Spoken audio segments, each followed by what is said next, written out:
حضرت حسن بصری رحمۃ اللہ تعالی علیہ اپنی توبہ کا واقعہ بیان فرماتے ہیں۔ وہ فرماتے ہیں کہ میں امیر کبیر شخص تھا، بہت امیر تھا، اور بصرہ کی گلیوں میں غریبوں کی خدمت کیا کرتا تھا۔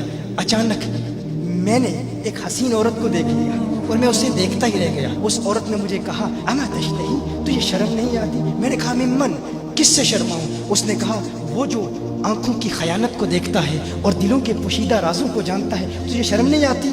تجھے حیا نہیں آتی؟ کہا اس کا جملہ تو بہت بڑا تھا۔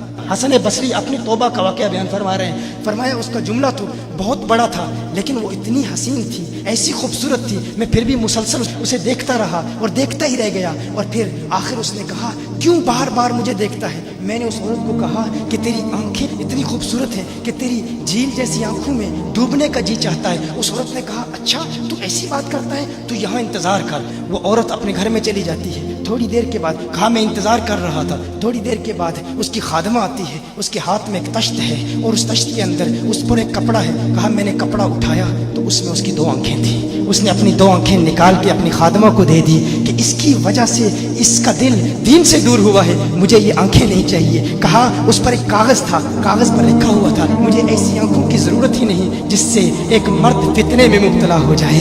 میری بہنیں جو اس گفتگو کو سن رہی ہیں، ان کی بارگاہ میں بھی عرض ہے، وہ بہنیں جو گھنٹوں آئینے کے سامنے کھڑی رہتی ہیں فقط اس نیت سے کہ اپنے بالوں کو یوں سنواریں کہ مردوں کو فتنوں میں مبتلا کریں، یا کسی دکان میں جا کر کپڑے خریدتے وقت ان کے ذہن میں فقط یہی خیال ہوتا ہے ایسے کپڑوں کا انتخاب کریں گی کہ جن سے مردوں کو فتنے میں مبتلا کریں گے۔ یہ بھی امت کی بیٹی ہے جس کی ایک ادا سے ایک شخص ولی کامل بن گیا، حسن بصری بن گیا۔ حسن بصری فرماتے ہیں جب اس کی آنکھیں دیکھی میں تحکم کھو بیٹھا، میں زار و قطار رو رہا تھا۔ روتے ہوئے میں گھر چلا گیا، پوری رات میں روتا رہا، پوری رات توبہ کرتا رہا، استغفار کرتا رہا۔ حسن بصری فرماتے ہیں فجر کی اذان سنی، اچانک خیال آیا اس عورت کا شکریہ تو ادا کروں کہ جس نے اپنی آنکھیں میرے لیے، میرے دین کے لیے، میرے ایمان کے لیے اور توبہ پر استقامت کی خاطر قربان کر دی۔ کہا میں اس کے گھر گیا، جو ہی اس کے گھر پہنچا تو ادھر اس کا جنازہ نکل رہا تھا، اس کی موت واقع ہو چکی تھی۔ کہا میں رات گھر آیا، میں رات سو گیا، میری آنکھ بند ہوئی، میں نے اس عورت کو خواب میں دیکھا۔ میں نے کہا کوئی نصیحت کر۔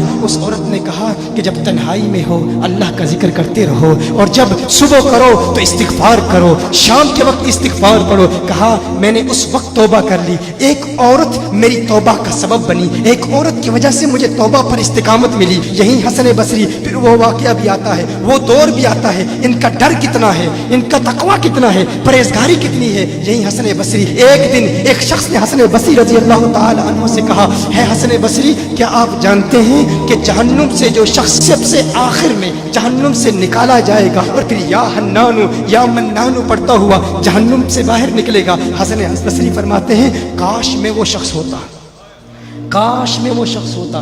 کہا گیا کہ جو جہنم سے سب سے آخر میں نکلے گا، 1000 سال جہنم میں رہے گا، یا حنانو یا منانو پڑھتا ہوا جہنم سے باہر نکلے گا۔ کہا کاش میں شخص ہوتا۔ انہوں نے کہا حضرت آپ کیا فرما رہے ہیں کہ آپ جہنم میں جانا چاہتے ہیں؟ آپ تو بزرگ ہیں، اللہ کے ولی ہیں۔ کہا تم میری بات نہیں سمجھے، وہ جو جہنم سے نکالا جائے گا کم از کم نکلنے کی ضمانت تو ہے، اس سے یہ تو پتا چل رہا ہے کہ ایمان پر موت واقع ہوگی۔ مجھے اپنے ایمان کی ضمانت نہیں ہے، میں نے اس لیے کہا کہ اگر مجھے یہ ضمانت بھی مل جائے کہ میں وہ ہوں تو وہ بھی مجھے قبول ہے، کم از کم ایمان تو سلامت لے کے جاؤں۔ میں کہتا ہوں اللہ فرماتا ہے خوف نہیں ہے، ڈر نہیں ہے، پھر فرماتا ہے یہ ڈرتے بھی ہیں، یہ ڈرتے بھی ہیں، لیکن ان کے ڈر اور ہمارے ڈر میں فرق کیا ہے؟ ان کے ڈر اور ہمارے ڈر میں فرق کیا ہے؟ وہ ایک سے ڈرتے ہیں، کسی دوسرے سے نہیں ڈرتے۔ فرق کیا ہے؟ وہ ایک سے ڈرتے ہیں، ایک سے ڈرتے ہیں، کسی دوسرے سے نہیں ڈرتے۔ ہم اس ایک سے نہیں ڈرتے، اسی لیے ہر ایک سے ڈرتے۔ یہ فرق ہے، ہم اس ایک سے نہیں ڈرتے، اسی لیے ہر ایک سے ڈرتے ہیں۔